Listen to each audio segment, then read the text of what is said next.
Hi, I'm Edwin Rutsch, Director of the Center for Building a Culture of Empathy, and here today with Ike Lasater. And would you like to introduce yourself, Ike? My name's Ike Lasater. I live in New Haven, Connecticut, and I mediate disputes using nonviolent communication and offer trainings to businesses and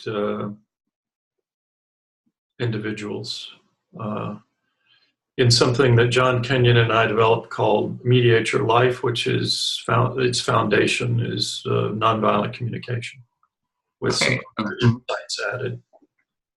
Yeah, so I had interviewed you before, have a 80-minute interview with you about your books, and anyone can see that online, as well as there'll be links to to your website and those interviews below here. So, but we're here today. We wanted to talk about the definition of empathy, like what do we mean by empathy, and how do we define it?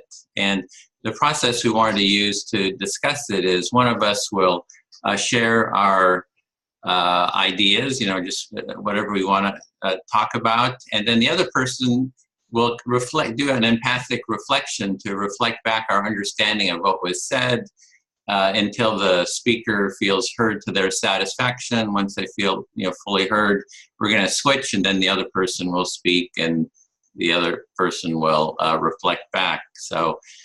Yeah, I guess we can get started. Maybe I'll get started with just sharing something about the definitions.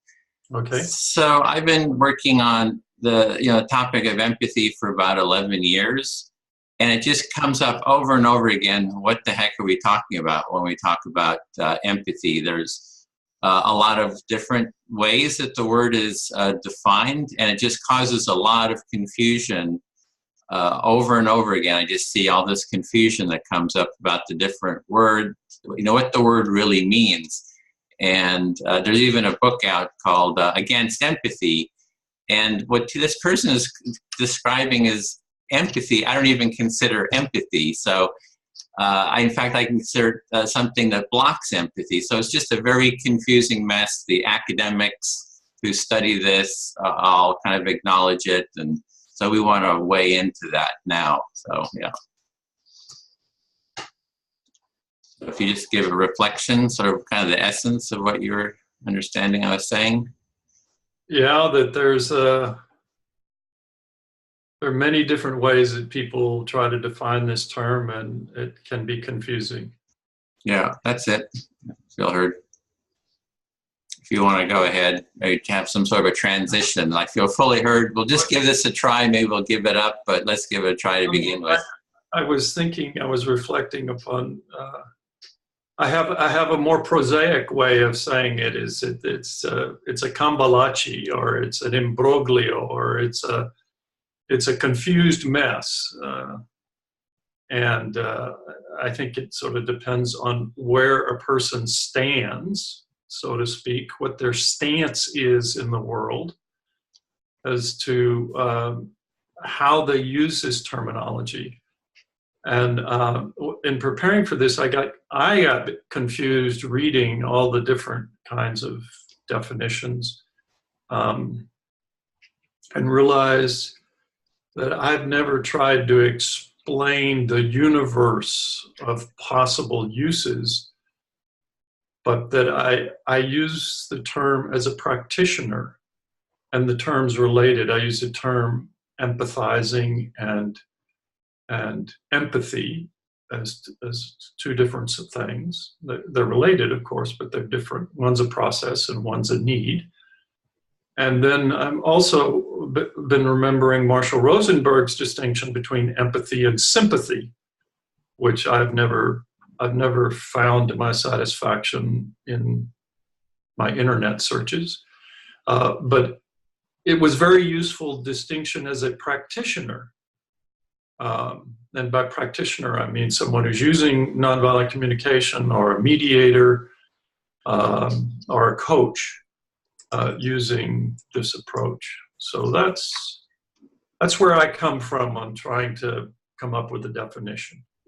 Okay, so what I'm getting there is you're seeing it sort of you had some interesting words for how to describe it, but kind of a mess, I guess, is a different way of saying it.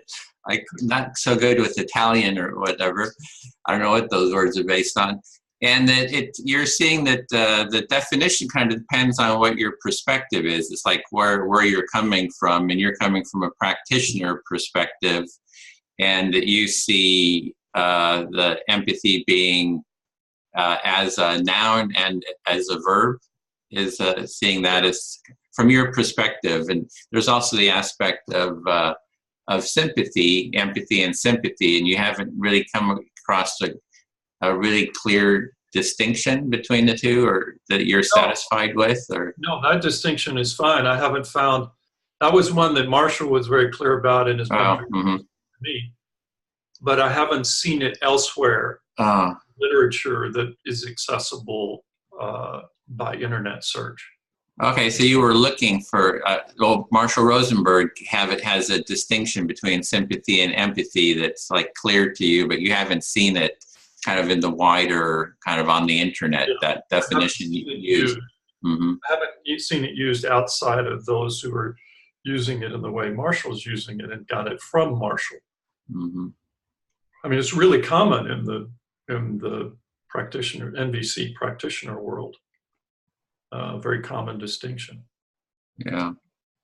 Well, the sympathy, I've seen it come up a lot in terms of making the distinction between sympathy and empathy, you know, that it's two different phenomena. So I have seen it a fair bit. Because I've really dug into the whole definitions issue. There's Dan Batson. He's an academic who's been studying empathy for like 40 years or so. And he laid out the definitions like from sort of an academic point of view, you know, so some of these thick, heavy academic books, which is like, you know, a pain to really read, you know, his footnotes are always in those books, and he laid out like at least 8 ways that the word empathy is used. And, you know, it kind of makes the distinction and mapping the actual terms to the phenomenon. And I think, you know, sympathy is one of the distinctions in there too. Is that one of the distinctions he's made? Yeah. That's Matson? Dan Batson. Batson, okay. So I've done an interview with him and with a lot of other people around these definitions, and it's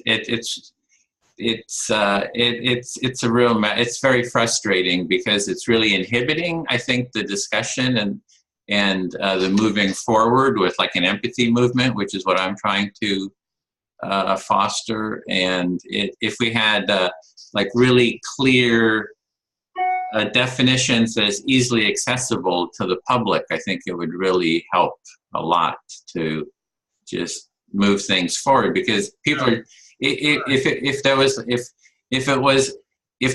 surgery, the tools in surgery were like named like empathy, the different terms for empathy, I mean, people would be dying all the time because you'd be asking for a scalpel and you'd be getting a chainsaw, you know. So it's a real frustration.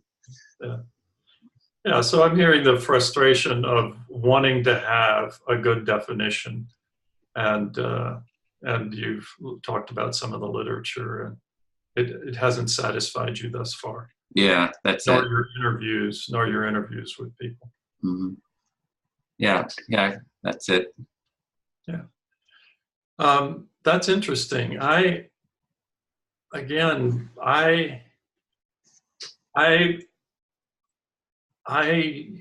try to be clear about the language that I use, and that's what I'm calling a practitioner. My language that I use as a practitioner.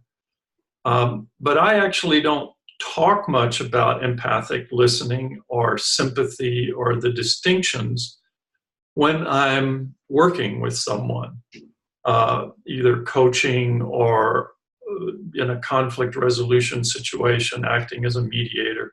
in my personal life, I don't make those distinctions. I try to listen to how the other person is using their language, and then I'm willing to adapt to their language unless there's some reason that, and rarely does it happen, that I think that some clarification is needed between us.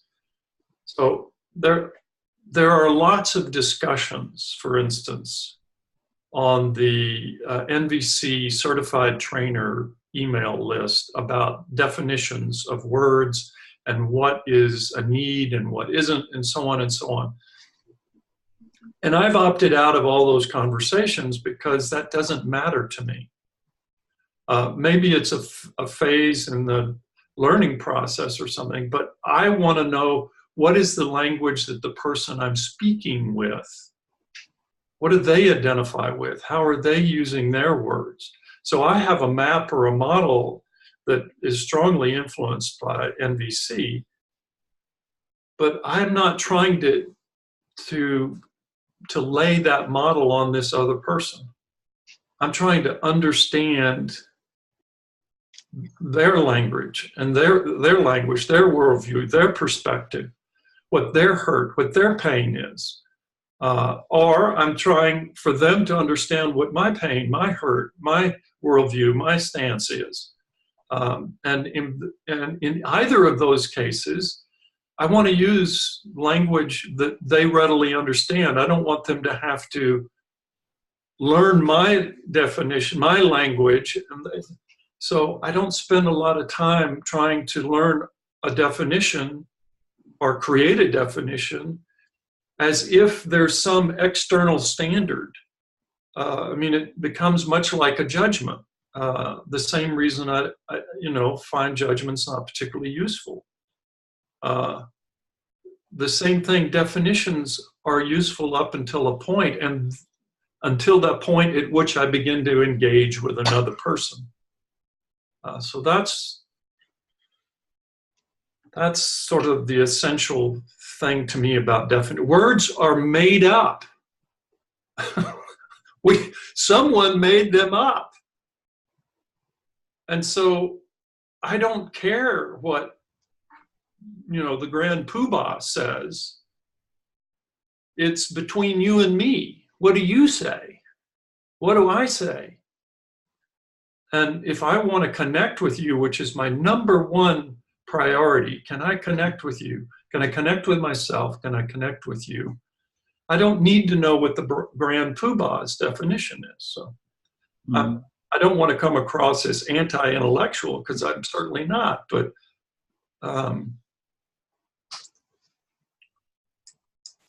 often we get hung up on definitions in a way that disconnect us from each other. Mm-hmm. So what I'm hearing there is that you're really interested in connecting with people, and that's kind of the important thing. And you're not so interested in definitions, what some Poobah expert or whoever, guru, has as a definition. Is you really want to see, like, where's the person coming from, what is the vocabulary that they're using, and go from there. Yeah, can we make meaning between the two of us?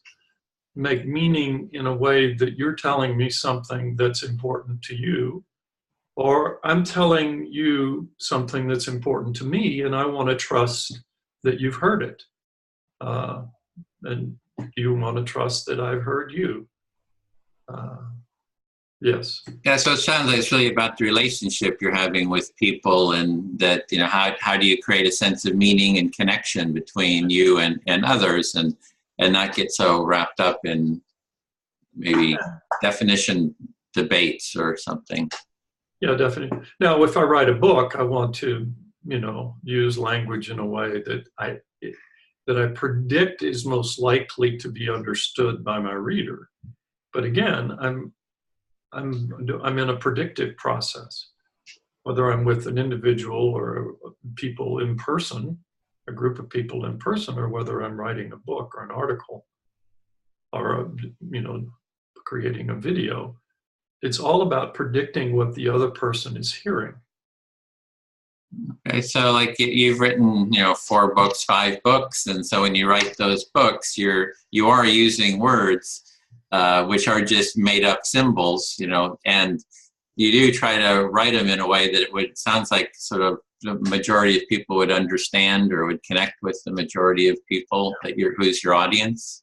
Yeah, I'm hoping it will get inside of their experience. I hope it will that those words will engender in them meaning that is at least akin to what I'm hoping they will get from what I'm saying.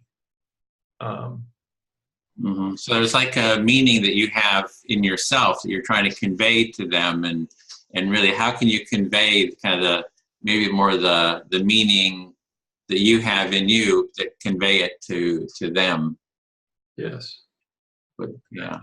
And part of that is, yes, we look at dictionary definitions and so on. For instance, when I looked up imbroglio the other day when writing you an email, that was, instead of a more profane term that I was thinking about.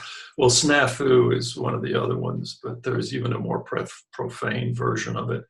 And I came up with imbroglio instead. But I used the tool of online dictionaries and thesauruses. So I use those as guidelines, but it's particularly talking about nonviolent communication, I found it really difficult to engender in other people with words what I'm talking about, why they would even want to try this approach. And then I find that if people experience what I'm talking about, then we have a common experience that we can both use language to try to describe. So that's a key problem. I put up a website for people, both who have had experience and haven't had experience. And what language do I use? If I use this kind of jargon that's developed in the NVC world, most people don't have the slightest idea what I'm talking about if they haven't ever had any personal experience of it. But that's the thing. I mean, the moon, you take a term like the moon. The moon has no meaning unless you've seen the night sky and you've looked out, or at least you've looked at pictures. Any of the terms that we have for things. And NVC is pointing to the language that is developed, or it is pointing to an experience that a lot of people have not had. At least most of the people that I talk to who have not experienced NVC have not had. I sometimes can find a common ground with mediators or others using language. Have you ever had it when, everything clicked in the room and all of a sudden there seemed to be a kind of shift and people began to work together towards a common solution? I use that kind of language and they go, yeah, I know about, yeah, I've had that happen when I've done mediations. And I say, that's what I'm talking about. But in your day-to-day life and other contexts, and having language and a way to think about it in a set of skills that increases the likelihood that that's going to happen in each of these conflict situations. Mm-hmm. Okay, so it sounds like what I'm getting is the mapping of the word and the experience. Like there's an experience that we're talking about, and it's hard to sort of just have these words sort of floating out there that aren't mapped clearly to a shared experience. And it's like when you have that shared experience, then you can and then let's assign the word to it, then you can sort of move forward with this kind of common kind of understanding. And otherwise it's difficult, as well as, how do you kind of create those experiences too? Yes. Yeah. Bingo. Yeah. Okay. Then there's the Dan Batson again. His solution to all the different definition sort of issues, and one of the issues is there's a phenomenon, an experience And multiple academics, for example, are using different words for the same experience. So one person calls it distress, someone calls it personal distress, somebody else calls it empathic distress, right? And then, so you've not only got different phenomenon, you've got multiple words being used, and then the words are also overlapping, like with sympathy and empathy, these words get overlapped. So it's like this you had whatever those words are about, a mess, you know, and so there's that aspect. But his solution is when you start your discussion, be very clear on what you mean by the term, you know, lay it out there, and then stick with it, and that's kind of the best you can do. So that's one kind of thing that was coming up for me. I don't know if you want to reflect that, just what you kind of heard there. Yeah, so again, it's this kind of, the way I was hearing it is, there's lack of clarity about what the experience is that you're pointing to. They're trying to use language to point to something they don't have shared agreement. Like, if we can go outside and look at the moon or the sun, we can point at it, and then we can agree upon what our terminology is, and it happens fairly quickly. But when we're talking about an internal experience that we can't point to directly, then the language, you can get all these different terms. And Bateson's solution is just to try to be as clear as he can and be consistent. Yeah. Use the term consistently. And something that's coming up just now is, it's also through dialogue that we start sort of getting clear. I think maybe that's one of the important things about dialogue, is we just sit and we talk, and it takes the time to sort of create that resonance and that shared understanding. And that might be just one of the real important aspects of you know, having you know, of dialogue. And the other thing that was coming up was, you know, Barack Obama, when he was in office, he said he was going to choose a Supreme Court justice that had empathy as just one of the criteria, you know. And it really, like, all hell broke loose in the Senate around this. It's like the senators were just sort of you know, especially Jeff Sessions, just saying how horrible this was. And, you know, it's like, and there again, it was really a difference, I think, in terms of understanding. Like, for Jeff Sessions, empathy meant that a justice who had empathy would side with the so-called little guy against the other person. So it'd be this one-way, biased way of being. So that's how he interpreted it, and it was something that would be offensive to him, you know. So he went, you know, sort of railing against that, as well as that it's all about emotions. Like, you're going to go into sympathy, you're going to feel sorry for people, and just change everything based upon the emotions of the judge that are engendered in the judge. Right. So it was like, there again, we, you know, come up with this difference in sort of a shared understanding just caused huge amount of conflict. And I mean, it went on and on. There was this huge discussion in the Senate about how horrible empathy was, and the Democrats did just a really poor job of articulating, like, what the heck they were talking about, and even defending empathy. So it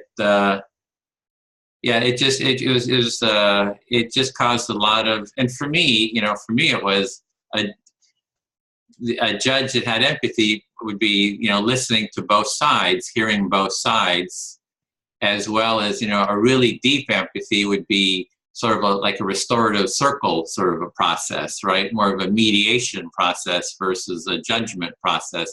So there's all these different meanings, and it's just, and it wasn't really, you know, it's almost like they needed a hearing, an empathy hearing. Like, what is empathy? We're going to have a hearing on it, just like they're doing now with, you know, Supreme Court hearings, you know, that they needed something like that to really work through and come up with a shared understanding of what these terms meant, because it created so much acrimony around it. And now there's actually, most people don't know it, there's whoever goes for a district, circuit, or Supreme Court justice, position, Yeah. they have to fill out a form that says, it's basically, are you now or have you ever had empathy for someone?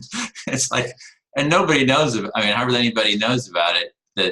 And you can go through and see all these forms that all these nominees, have filled out, where they talk about their experience with empathy, and they're all like, "Oh no, I don't do empathy because this, this is just more of the confusion aspect, I had not heard of that. Yeah. Is that started during the Obama administration? It did. It was brought up by the Republicans, and you can actually, on my website, I have a place where there's actually a link to those forms that they filled out. It's like a 4-page questionnaire or something like that, about and the criticism is, if you've had empathy, it means you're biased, and so everybody's saying, "Oh no, I don't do empathy. I believe in fairness and stuff." So it yeah. It sounds like what you're talking about is the concern that's raised by Bloom's book, Against Empathy. But in any case, you're just talking about examples of empathy and where empathy has been misunderstood, and, and a definition would be helpful. Yeah, some shared understanding about it, and I think that would be something that's very easy to understand. And another, my family lives in the Sacramento Central Valley, and they're rather conservative evangelicals, and I talked a lot about empathy with them. It's like, oh, we don't really get what we don't know what you're talking about. And then a conflict started in the family that I mediated. It was like this knockdown, drag out kind of conflict between two family members. And I did like empathic listening with both parties and brought them together. It turned into a whole family empathy circle, and kind of connection was created and understanding. And everybody kind of had a really, it got resolved in a very positive way. And then at the end, I said, "Oh, by the way, this is empathy." So they had a shared experience, which you were talking about, and then they had the term for it, and then they were like willing. "Oh, we're glad this works. This is really positive experience." So they were after that very supportive about taking part in other, family mediations and family empathy circles. So I think it comes back again to having the experience, and then having that shared experience, and then the vocabulary around that. Yeah. So that's an example of that phenomena of them not understanding what you're saying, then having a shared experience, and then you're naming it, and then they seem to understand your terminology. Yeah. And there's another thing in terms of the definitions, is you've mentioned several times NVC, nonviolent communication, and it's, and how within that community, the word, empathy has certain meanings as well. And so it's, and those meanings kind of come from, I would say, Carl Rogers, who Marshall Rosenberg, founder of Nonviolent Communication, was, I guess, a grad student with, and sort of got a lot of the ideas, of empathic listening from him. So Carl Rogers kind of did a lot about laying out the experience of empathy with using empathic listening. So he would, as a therapist, he would listen to his clients using reflective listening or empathic listening, which is sort of what we've been practicing a little bit here.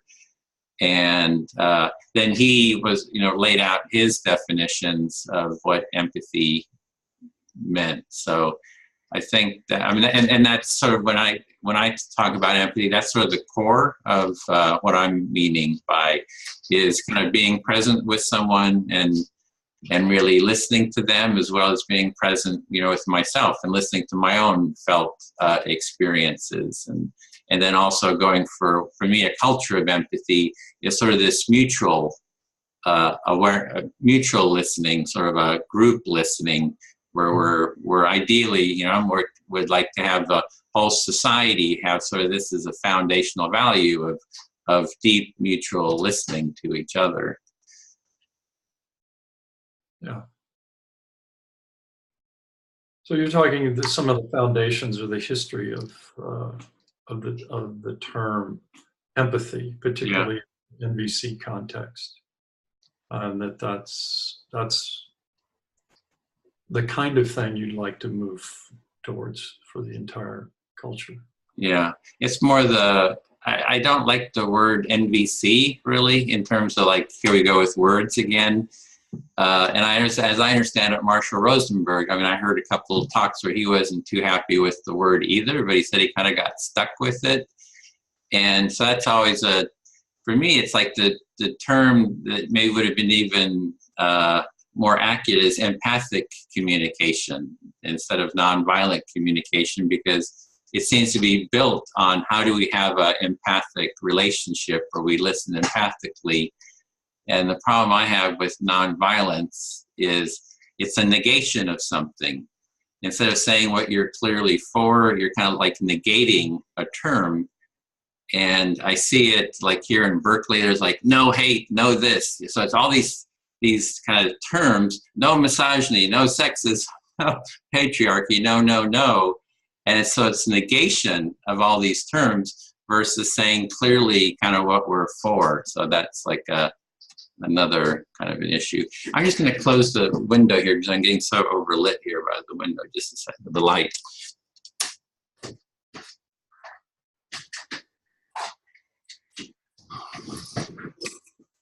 That's not quite as washed out.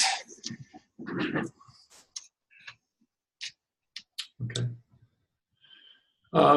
So I would like to use what has happened thus far to get some shared experience. So I would not say we've been doing empathic listening. I'd say we've been doing the form of empathic listening, at least one form of it, which is to reflect back until the other person's satisfied you've heard them.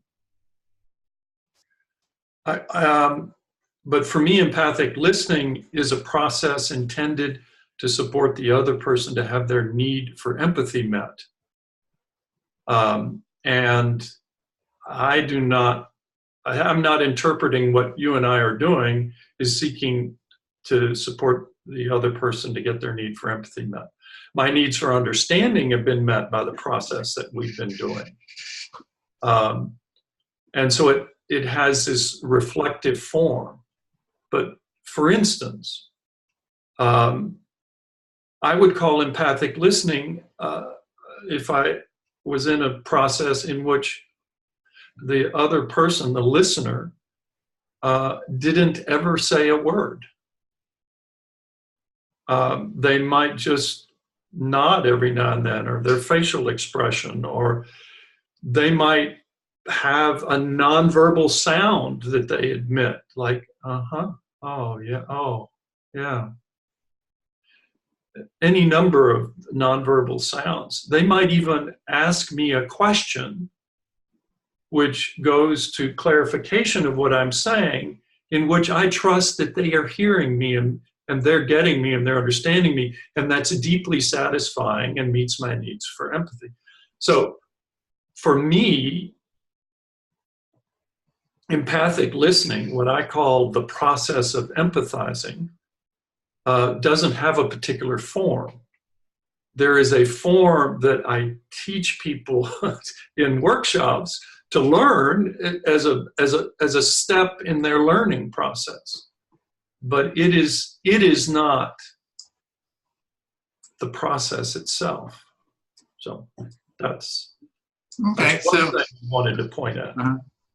Okay, so we're doing this we're doing reflective listening now, right? So you're saying something, and I'm kind of reflecting back what you're saying. And I like that. And I like that. I like that to meet my need for understanding and for you to meet your need for understanding. And yes, so there's this, it does support understanding, or it meets your needs for understanding. But there's a deeper sort of an empathic way of being, deeper empathy. It's kind of like beyond kind of this reflective listening. It's sort of a state, a presence where we really maybe just feel each other. We don't even need to do the reflection. It's just sort of a way of being, and we really sort of get each other. And so there's something that you're liking. You like kind of reflective listening, but there's like a deeper quality that you're wanting to get to. I'm not necessarily wanting to get to. I'm just pointing out so that we can use it for language purposes. Mm-hmm. If I wanted you, we're talking about definitions. I don't see. Maybe it's possible, but I don't immediately see how I could have my need for empathy met if you understood my view on definitions, unless I was in pain about it or was joyous and celebrating about it. But we're just having a conversation that is, interesting to me, but it is not. Your getting me on this does not produce a felt sense of being gotten, cared about, that my meaning, there's a whole cluster of things that go on with me when someone hears me about, often I call it something that's important for me when I'm talking to people that are unfamiliar with the process, but and I'm not getting that from definitions, but I'm just saying that to make a distinction. I'm using our dialogue to point back to talk about definitions. Mm-hmm. Yeah, so this is like an example here. We're actually having a relationship here. You're pointing to the nature and the quality of the relationship to help us actually get to a visceral felt experience of what we're talking about. And so and it's like the reflection is not necessarily, creating that deeper sense of connection. Right. And it's kind of like, so you're kind of just pointing that out. And as in so many of these things, the reflection process could in fact get in the way of connection. I mean, it could be so frustrating to me, particularly if I don't know what you're doing and I don't have a context for it. You start reflecting everything that I say and say, God damn it, I know what you're telling me. Stop. And I've had people do that. So the reflection is not empathic listening. Reflection to me is not empathizing. It's a tool that I have had to practice. It's a skill I've had to practice to learn and be able to stay with my attention with the other person. And when they get frustrated or do whatever, to be able to stay with that and to empathize with that, to reflect back the meaning of that. When a person says, oh, you're never going to understand. So you'd like to have more hope that I'm going to be able to understand, that someone's going to be able to understand you. And I might use emphasis and so on as a way of trying to show this person that I think I'm getting them. And then, so that's one thing. And then shifting to a second point that keeps coming up into my head is, this is an ephemeral thing to say that a person's need for empathy is met. Because if I'm talking with you and I have done what I'm pointing to when I say empathizing, and I think it's the same thing, your term you're using for empathic listening. When I've done that and you you experience this, whatever it is, your need for empathy being met, however we describe that. I've often had people tell me, you really got me. You really understood me. You understood me like no one else. And the process may have been such that I have no idea what they were talking about. They may have spoken in short, ecliptic phrases that didn't have a whole lot of meaning for me, but I would grasp for it and I would try to understand it. And I'd ask, am I getting it? And then it's almost like they get themselves. And they have this experience and they somehow or another attribute it to me.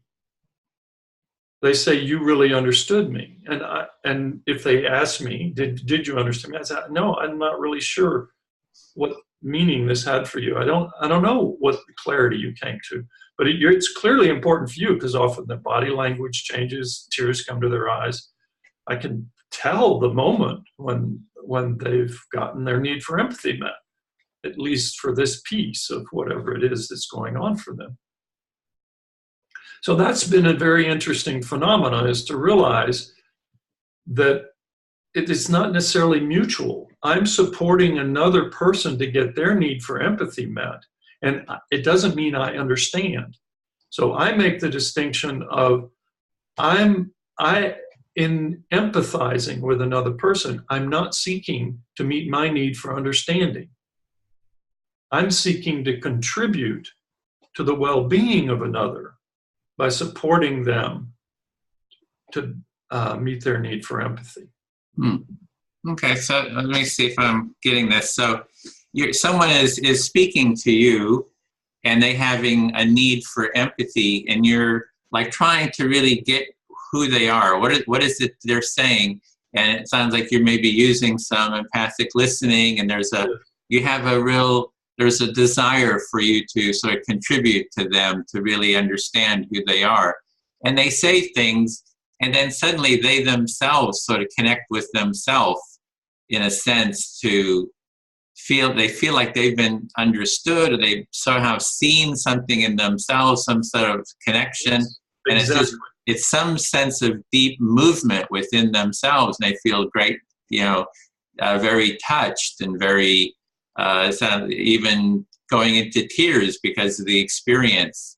And you are not even sure what it is that happened or whatever. It's like you just know what their that understanding is. Yeah, you don't know what their aha is. And yeah. I don't even know what the process is that led to the aha. And that's always been not baffling, but it's been curious. And it's just the nature of the fact that I cannot be inside your neurology and you cannot be inside my nervous system. This is not like these science fiction movies like The Matrix, where there's a cable that you can plug into the back of someone's spinal column and get inside their nervous system. We can't do that. We use words, and words are imperfect. We've been talking about definition. Words are imperfect, and people speak in metaphors, and your metaphors are typically not shared with me. Your metaphors are based upon your life experience. You have a vision in your head, an image in your head of something when you talk about your metaphor, and it has huge meaning to you, but I wasn't part of that. So you're really seeing people as sort of separate, that there's sort of this, we can't get into each other's heads, there's a separation. And it's almost like you're trying, and your trying is sort of creating something in the other person. Something that's very important and meaningful to them, but you really see us that we cannot ever really connect because we're separate. Yeah, and my final thing on this is, so I see it as two processes. Often I go through a process with someone, not meeting my need for understanding, but I want to keep the focus on them. So I'm seeking to support them, again, by reflective listening often, but not always. It can be combined with these others, or I may not do any reflective listening. I may just listen and express my interest with my eyes, Marshall used to talk about your eyes, but my facial expression, my eyes, my body, the way I hold my micro movements, and then this other person reaches this point of where their need for empathy is met, and then I often, as a practitioner or supporter, I have questions now, like, can you tell me, or would you? Are you okay with telling me what went on? What did you learn? What was your experience? I would love to hear about that. And now I've shifted the focus of the conversation to me, so that they tell me things to help me meet my need for understanding. I want to be included. Plus, it's also a way for me to get feedback. I can later on in that I can ask questions about, well, would you have liked it better if I did this or if I did that, or what was your reaction? You seem to have a reaction when I said this. What went on, and all that kind of stuff. I can then learn, but now clearly the focus is shifted to me and away from them. Okay, so what I'm hearing there is there's this quality of attention and awareness, and you're bringing your attention and awareness to the other person, so you can viscerally feel your attention and awareness going to the other, and they can probably viscerally feel the attention moving to them, and that this is allowing the other person to sort of explore themselves. The focus is on them, and then you're wanting to be part of the awareness being on you too. So you might ask a question which brings the focus back to you, and then maybe there's a curiosity, maybe a feeling of curiosity about who they are, or could be different things. Yeah. And then the awareness comes to you, and then when they try to answer the question, then the awareness is going back. So there's this feeling of awareness that's moving between you and the other person, and that's sort of helping address your need for empathy too. So it seems like the awareness is like the core component. Yeah. It occurs to me to talk about an example of that, but why don't you take the floor for a bit? Okay. Well, there is kind of what's coming up for me is this notion that we're totally separate beings that can't, never can connect. That there's this notion, or science, based research about mirror neurons. So the way mirror neurons work is that when we do an action, if I take a cup and drink, that there's neurons that are firing in my brain. And so there's actually something is physiologically happening. These neurons are firing, and that when we do the action, those neurons fire, and you just took a drink, and the same neurons that fired when I was drinking fired when I saw you drink. I could feel this quality of you drinking. So in a sense, that was happening inside of me. It's like physiologically happening inside of me. And the idea behind mirror neurons is that's how we sort of feel the experience of others through these mirror neurons.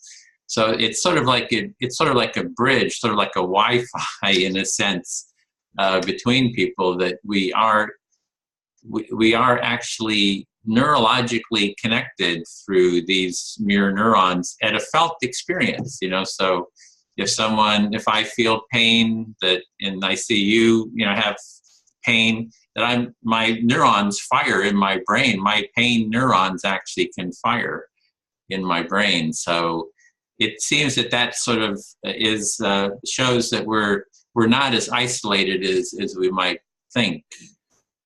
Yeah. So you have the idea that mirror neurons sort of show that we're not isolated in the way that I was talking about, that we can't get inside each other's neurology. Yeah. And so and so it comes down to this quality of felt experience, like what is going on in me, viscerally, and what's going on in the other person, what are the felt experiences that we have, and that we can sort of share each other's felt experiences. Like I can feel someone get really sad and tearful, and I can feel in my body that sadness and that tearfulness and that kind of that, or the grief that I know it's not necessarily my grief, that, and there's other neurons that kind of give you the sense, I can't know the name of it, canatonical neurons, that create that sense of self-other distinction, that that it's not your feeling necessarily, that you don't feel the full sense of the other person's experience, that there's some neurons that give you a sense of that, oh, this is not my feeling, this is their feeling, and help you with that self-other distinction. So there's, so that's... So what I got from that is that that there is both a sense of experiencing what the other person is experiencing, but at the same time having awareness that it's not your experience. And that can actually become overwhelmed too, that those differentiations of self-other can be overwhelmed. So there's a lot of complicated interaction within that, within those neurological, within that neurology. And a lot of people, I hear like, oh, I don't want to do empathy. I empathize with everyone. It's just too overwhelming, for me. And so anyway, the part about the empathic listening seems to me that it's a way of sort of clearing the channel. It kind of clears the channel. It helps a bit to clear the channel for those mirror neurons, like all the stuff that's in the way, judgments and lack of attention and so forth. So it's just one way that that can help, at a sort of a verbal level, to clear the channel for that deep, visceral empathy, empathy to happen. So I guess that's sort of how I'm see it. So that you've got a metaphor in there that I'm having difficulty understanding, this idea of clearing the pathway. Yeah. So what I get is that mirror neurons is for you this idea of a way of having this a same or similar felt sense as another person, and that somehow or another empathic listening is a way of helping that process along. Helping that process without what you're seeing is things that get in the way, like judgments and other things. And it might, like you're saying, it might get in the way itself too. The process of empathic listening, somebody might find annoying, so it actually causes stress and tension. So it's not, it kind of depends on the context. So I would like to react to what you're saying. Okay. So again, to the perception that I have is that we cannot experience another person's experience. That we have the five senses, and if you include umami, then we have six senses. But let's just talk about the five senses. Whatever I can take in my senses is a biochemical or bioelectric mediated process that transfers along nerve pathways and goes to the brain, and that's dealt with in brains that scientists do not yet fully understand. But we know that those five senses are the ways that we have of gaining information from outside. So mirror neurons, so we don't, according to Franz de Waal, the interview you did with him and other reading of his that I've done is, there's really not mirror neuron work that's been done on humans, very much of it. It's primarily on mammals, because it's such an intrusive kind of research of trying to get down to the individual neuron level, that you have to put probes inside the brain, and who's gonna, what human is gonna accept that. So we don't have really good information about it, but the metaphor of mirror neurons is what I'm hearing you say. It's this part in me that seems to get the light or the sound or even the smell comes in and gets mediated through this bioelectric, biochemical process, goes into the brain and reaches a part of the brain that gets stimulated, and that part gets stimulated, and it seems as if it's understanding or mimicking. It gives consciousness the idea that, oh, I know what's going on with this person. I'm experiencing what they're experiencing. And yes, that's, whether we call it mirror neurons or whatever, I'm acutely aware of what's going on around me. For instance, at the level of the amygdala, I'm constantly searching to see if I'm safe or if there's some procreation or food. Three basic things, evolutionary drivers. So all of that's coming into my five senses. I'm not actually, and I'm actually fairly often mistaken about interpreting the body language, tone of voice, demeanor, and so on of the other person. And as a person who spends a lot of time practicing and just in day-to-day life, but also with clients and in workshops, practicing guessing what is going on with another person, which is another way of talking about empathic listening, empathizing. My first guess is typically, I don't know how to phrase this. I'm not correct. I'm correct less than 50% of the time. So I make a guess of someone, what they're feeling or what they're needing, or they're feeling or needing, or their observation or whatever. And my first guess is rarely accurate. Not rarely, but less than 50% accurate. I haven't done a study of it. It's not exact, but that's my sense of it. So that tells me that I don't really have the kind of perfect data that people think they have. I think that problem is, now I used to think, before I started doing this work and before I started checking, I used to think that I knew what was going on with another person. And generally it would be in some kind of heated situation, and I would say, I would make a judgment or say something about them, and they'd say, no, that's not it. And I would argue with them to try to convince them that I was accurate. So, but I find that if you regularly check with other people about what you think is going on with them, that you won't be accurate. At most, something close to 50%.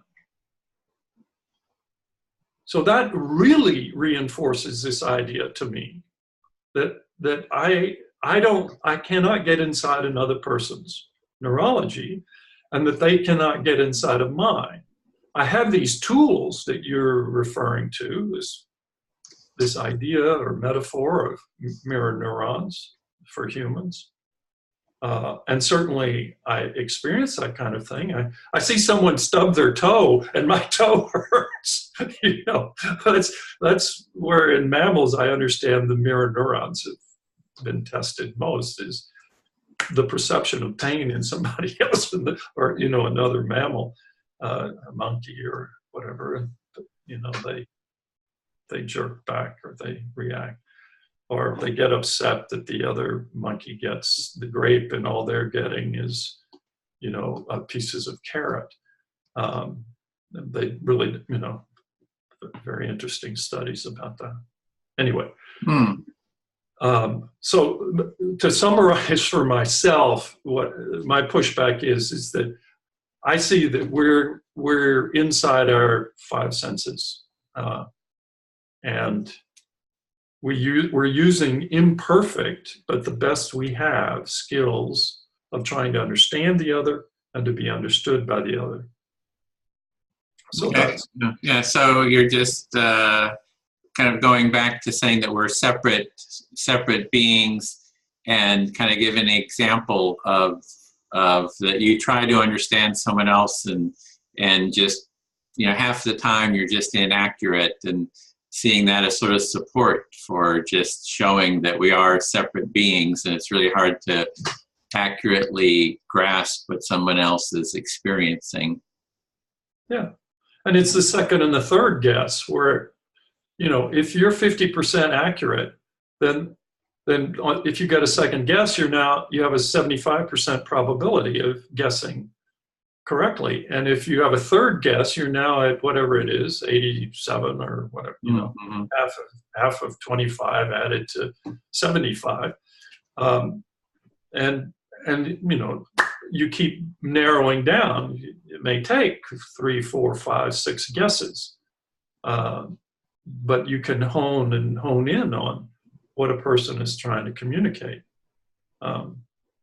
Yes, you can get better at really getting where the other person is. You make these guesses, and they say, no, that's not it. And it takes kind of like a series of these guesses.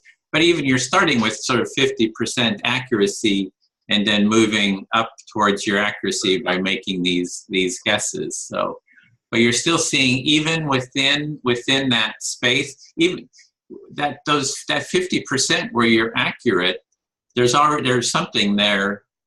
Absolutely. There's some sense of connection there. There's some kind of a connection within that 50%. Just that you're even able to have 50% accuracy, it still says something. There's something.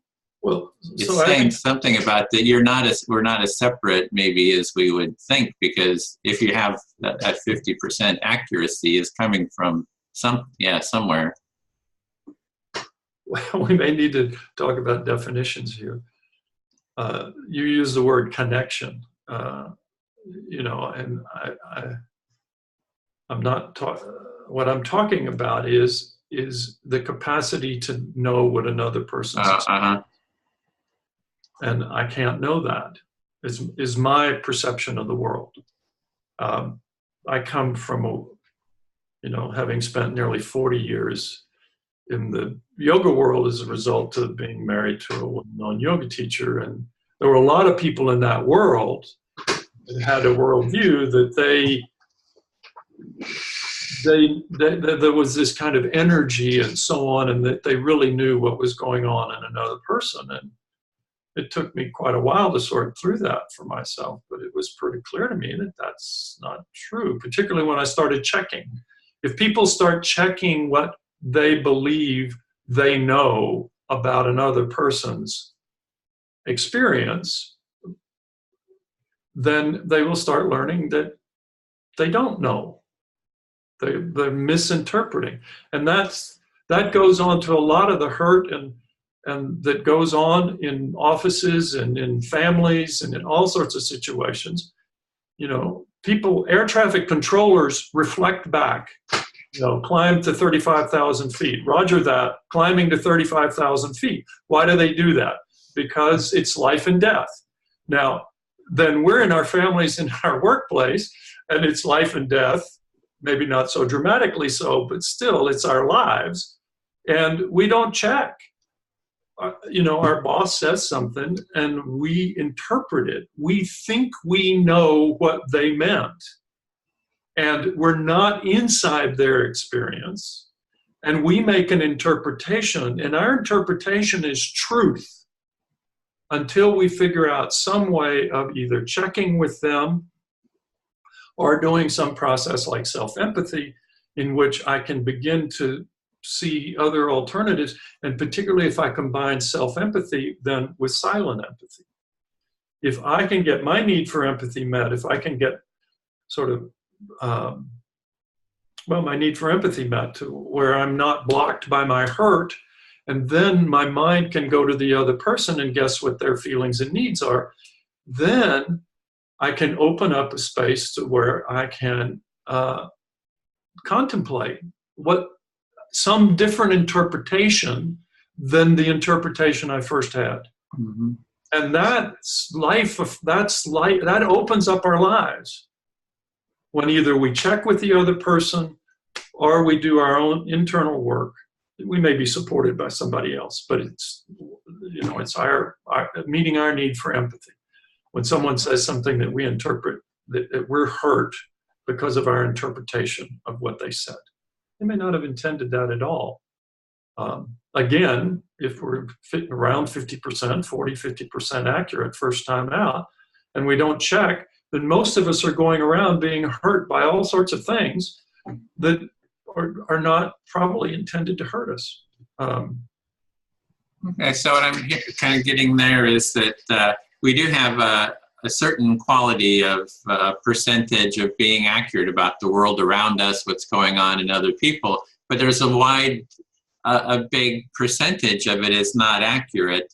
And how do we get more accurate in terms of, kind of getting more accurate, the process is, one process maybe is the reflection, like you're sort of checking, yes, do I have it right? So it's going around with the state of mind that, hey, I don't know what everybody's, where everybody is, but I can check, I can move towards a higher degree of accuracy.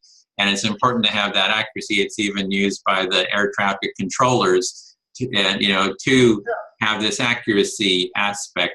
So you need sort of a mindset of not feeling like you know everything, you know where everybody is having an open mindset that, there's a real chance of being inaccurate here, and then I'm going to check for the accuracy.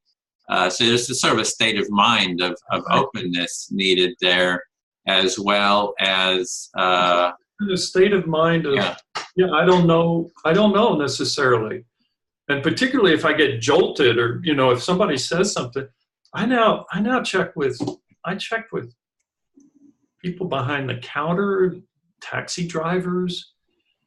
I check in all sorts of situations, not just kind of mindlessly reflecting back, but if I have any question about what did they really mean here?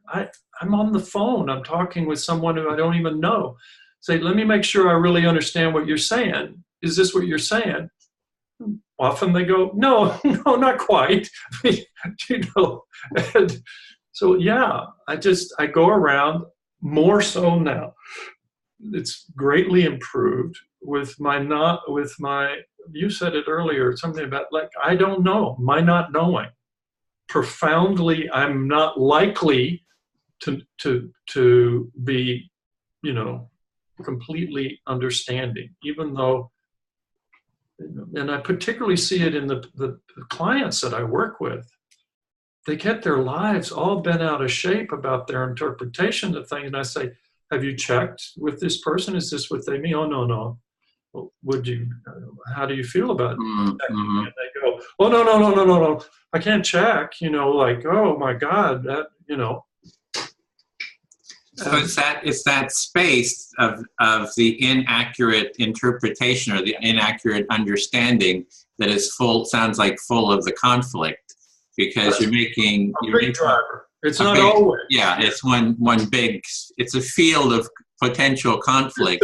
It's a field rich in a rich and alive field of conflict potential. Oh yeah, it's like embrace the space of exactly what you're saying.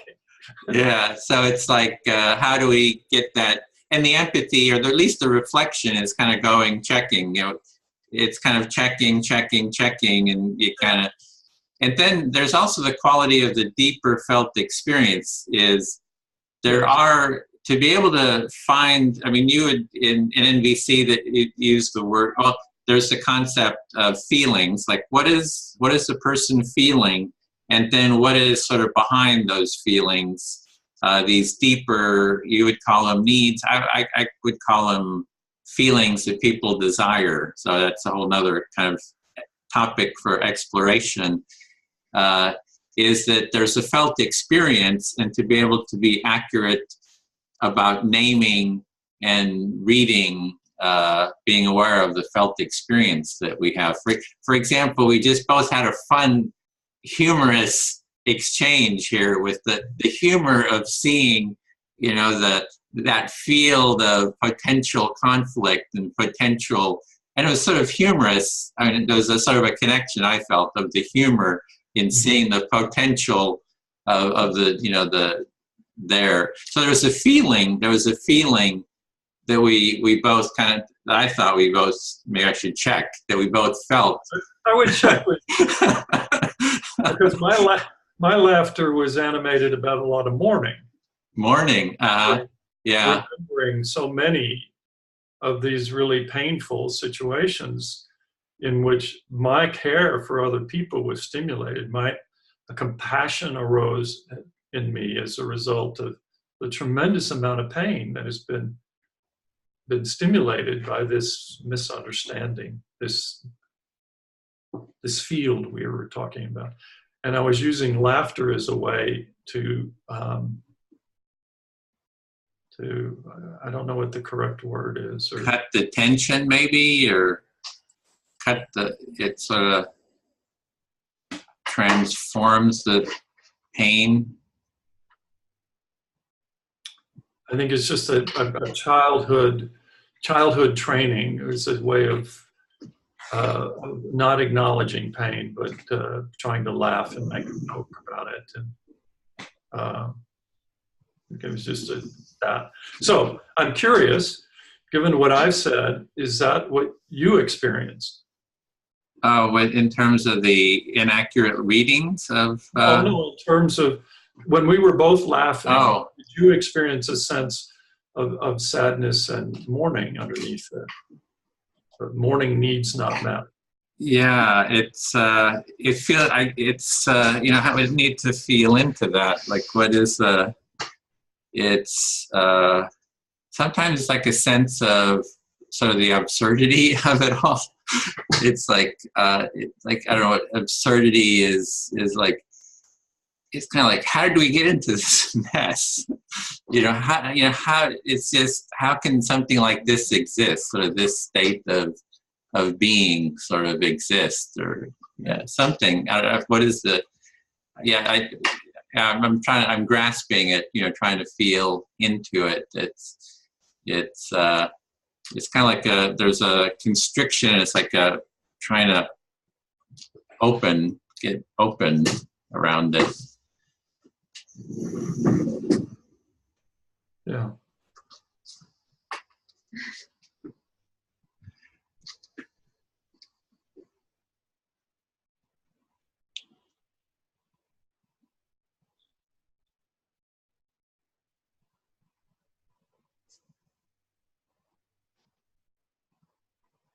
So have we talked enough about definitions? Yeah, maybe this is a good time to bring this discussion to a close. I feel a little sense of resonance, a kind of a calmness, a spaciousness. Yeah. We didn't talk about empathy versus sympathy. Might be a good topic for another discussion. I don't have, well, I have no idea where it would go.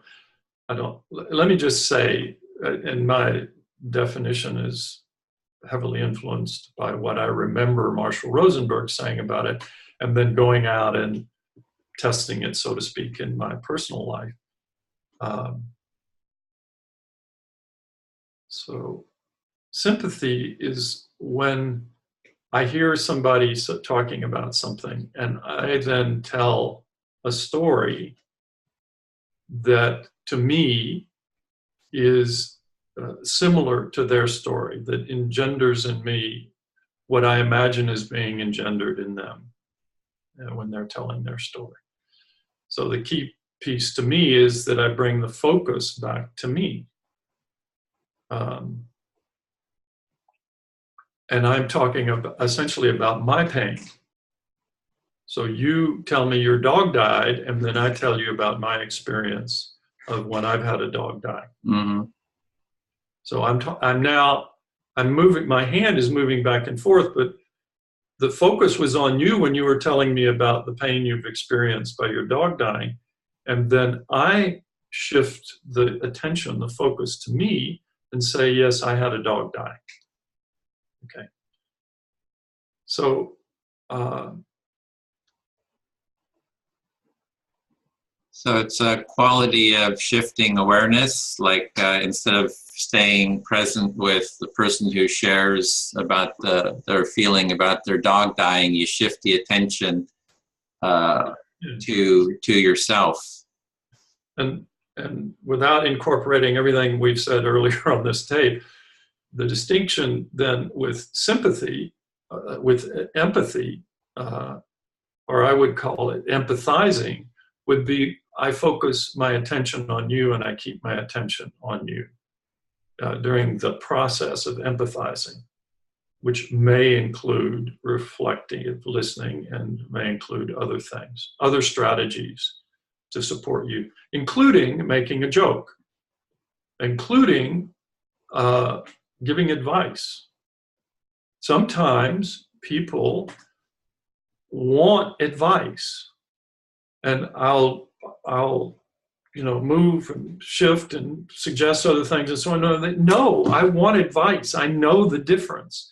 And when I've given advice under those circumstances, they have communicated to me that it met their need for empathy.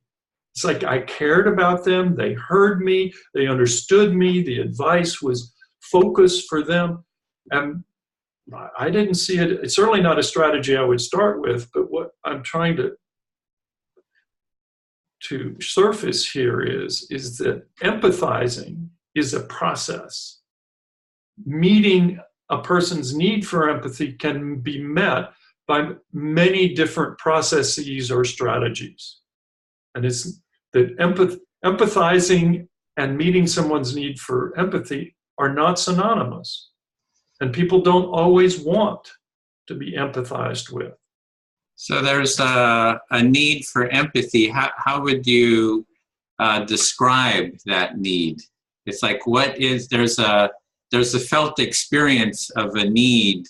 There's something there that is, what is the quality of the need for empathy? It's the language that I have is inadequate. It's pointing at something, just like connection is pointing at something. It's pointing at an experience that people have had. So lots of words are like that. And I think we started out this interview with what people, theorists in the field are saying is the difficulty, or at least that one person, Bateson or Dan Batson, Batson was saying, it's like people, it's an ephemeral experience, and then you try to name it, different people name it from different perspectives, and they don't agree with each other. So the same kind of thing is this need for empathy. Phrases like to be really understood, to be gotten, that includes an element of care, that a person cares about what your experience is. So I can meet my need for empathy without another person. And if another person is involved, typically, I can't think of an example when it wouldn't, where I would want a sense of care from them.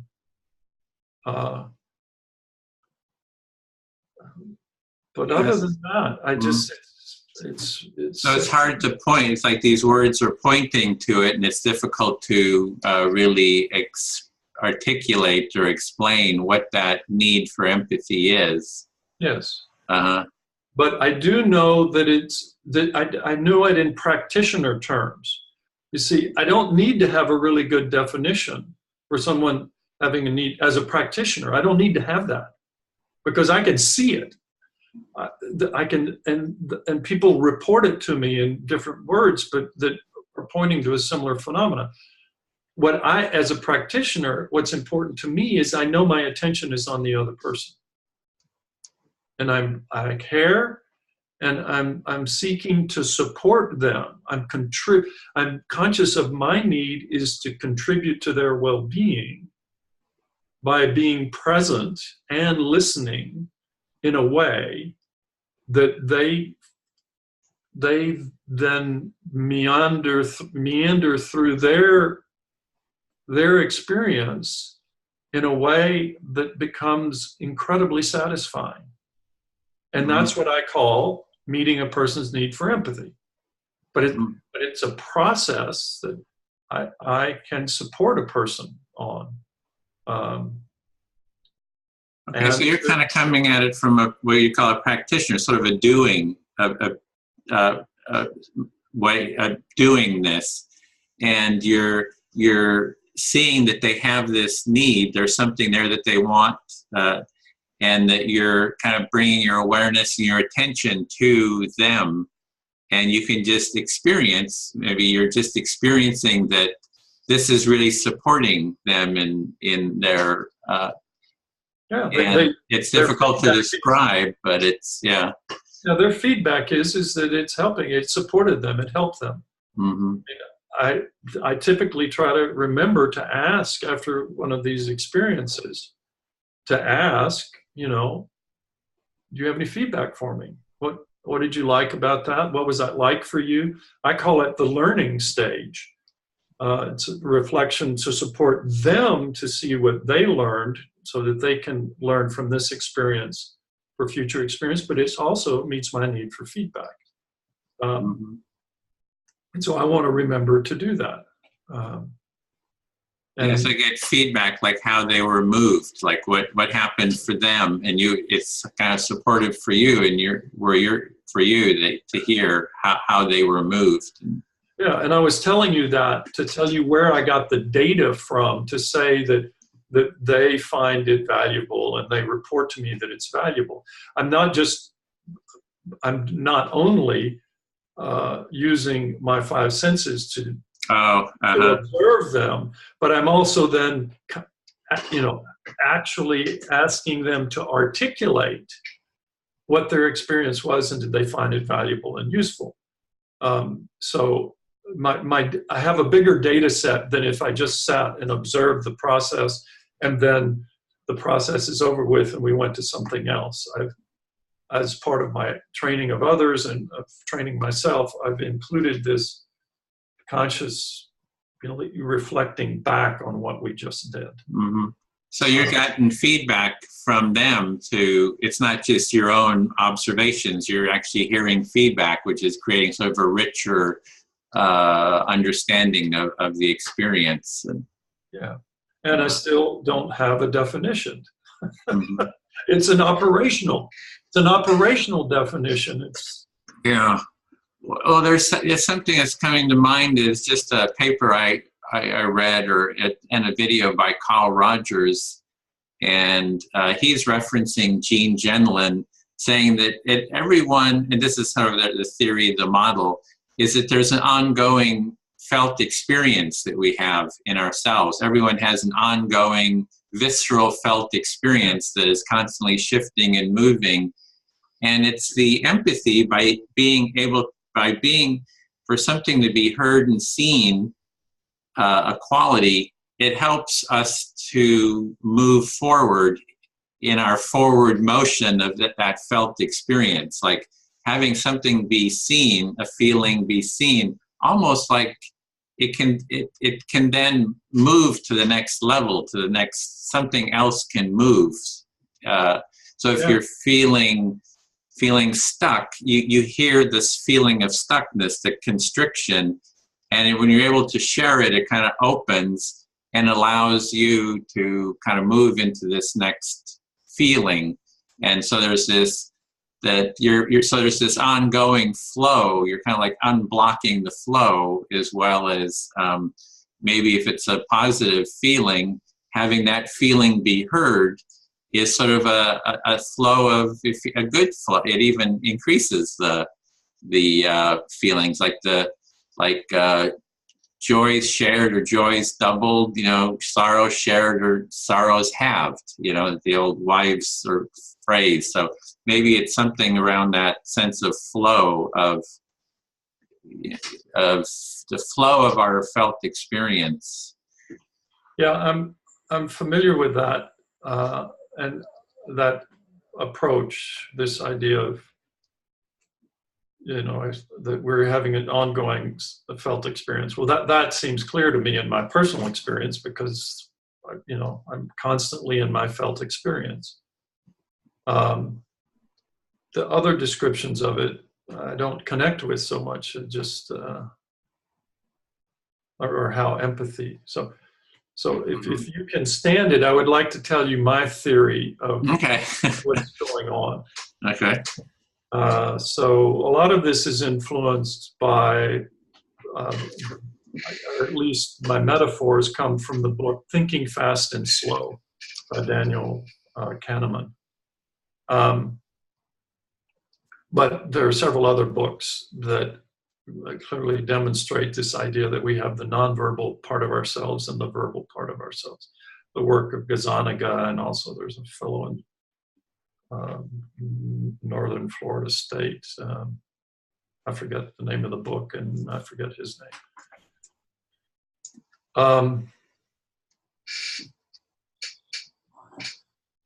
So I mentioned earlier about the amygdala constantly being on alert for danger, but also food and procreation possibilities. Food, sex, and danger. But what Kahneman calls the fast part of we have these two systems in the body, the fast and the slow. The slow is consciousness. If you map on the work of Daniel, whatever his name is, Haidt, H-A-I-D-T, Haidt, he talks about the elephant and the rider. So the elephant is consciousness, and the fast system is the unconscious, or the part of the neurology that's constantly interpreting much more data than consciousness can do. So what I think is going on in this empathy process when we slow down, and particularly when we use needs, is it's a way for consciousness to communicate with the nonverbal or the unconscious part of ourselves.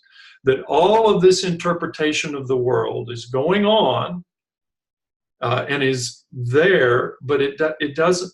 Consciousness doesn't have really good access. It's just not instantly available, though it's from within the same brain. And needs seem to be a particularly effective way. So you remember when I described earlier about, I think that was on the earlier tape or interview, when I'm talking about empathy, guessing needs for you or for me, but within my experience, I'll describe it that way, is I float the need through my consciousness without analytically trying to figure it out. And I just say the need, and then there'll be a physiological response from within me that says, yes, that's the need. That's the fast part speaking to me through physiology. So the fast system, the elephant, so to speak, communicates by feelings and certain kinds of thoughts that are interjected, often judgmental thoughts about the world and you. But let's just stay with the feeling. So it communicates with the feeling. So now the fast part of me has been communicating a feeling, so I can first identify the feeling, and I can use the feeling to go to the need, and then I can have a conversation with the fast part of me in terms of needs. Is it this need? Is it this need? And then boom, when there's something that then happens, the fast part of us goes, yeah, you got it. And that's really satisfying. It's like, now I can be whole again. Mm-hmm. So for instance, this morning I was doing my morning meditation. And I had a couple of thoughts, 2 or 3 thoughts arise. This is common in meditation. And they seemed to be on a similar topic. And I just said, I shifted from what I would call meditation into some kind of other process. And I said, what need is this thought seeking to meet? It's trying to meet a need. It's trying to help me. That's the frame I have around the generation of thoughts from the nonverbal part of ourselves. It's the part of us, and they want to help us. They want to help me. And so when I identify, I find when I empathize with the part of me that is generating that thought, and that's the way I talk to myself about it, that I find that thought does not arise anymore. It does not, during that meditation period, it does not continue to arise because it's been heard, it's been gotten.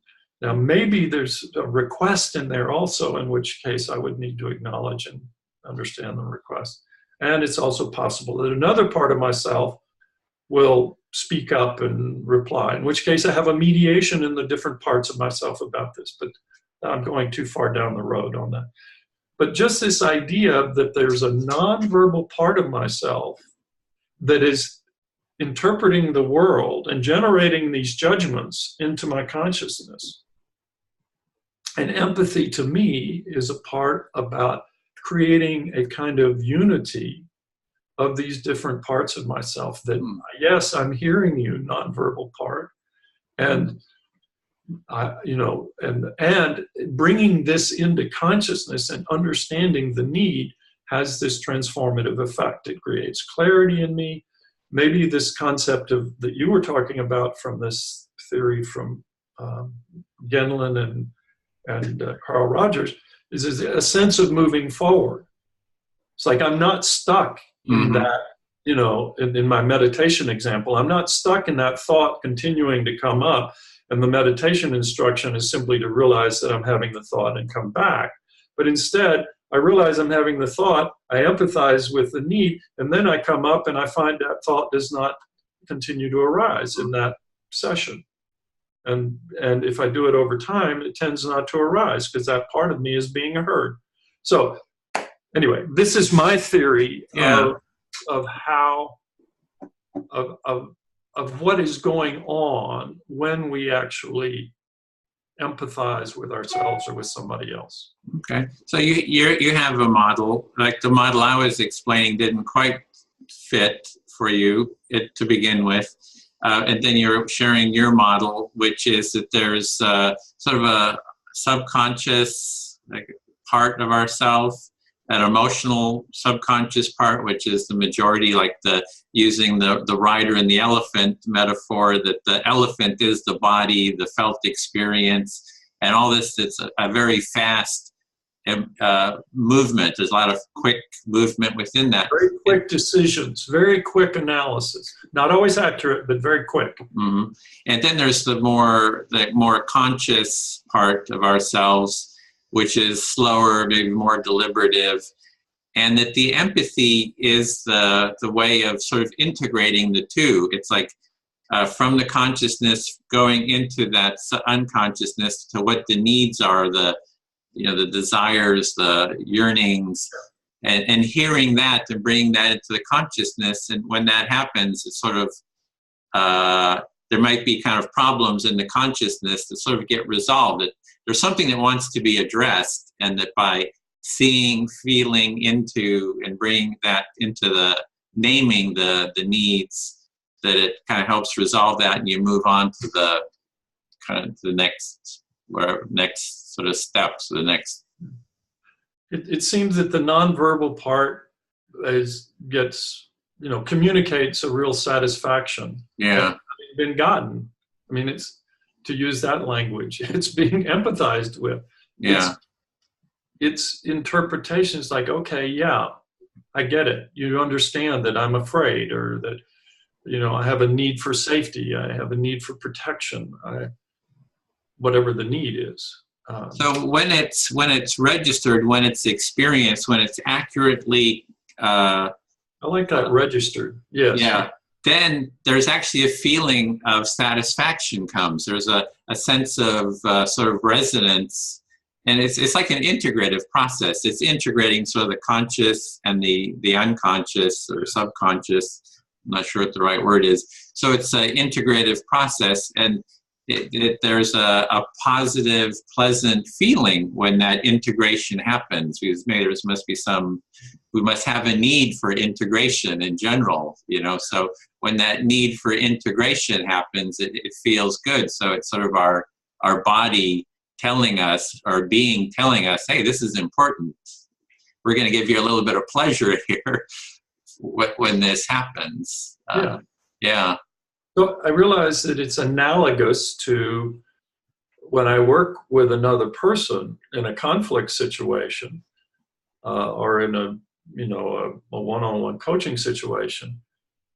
If I don't guess accurately, that first time, I don't worry that they're gonna not tell me. As long as I guess and I appear to be caring and focused on them, I've never found a person who would stop helping me try to understand them. That's their view of it, is that I'm trying to understand them. I'm trying to support them to have understanding about themselves. But when that click happens, my experience is that they're done with that topic.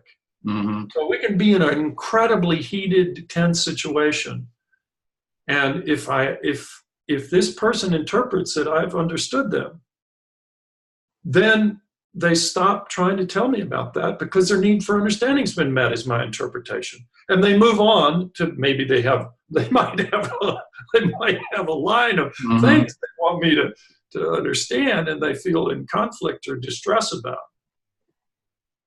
And it occurs to me that that's analogous to this idea of when consciousness names a need, that the unconscious, the nonverbal part of ourself, says yes by this physiological response that consciousness can become aware of.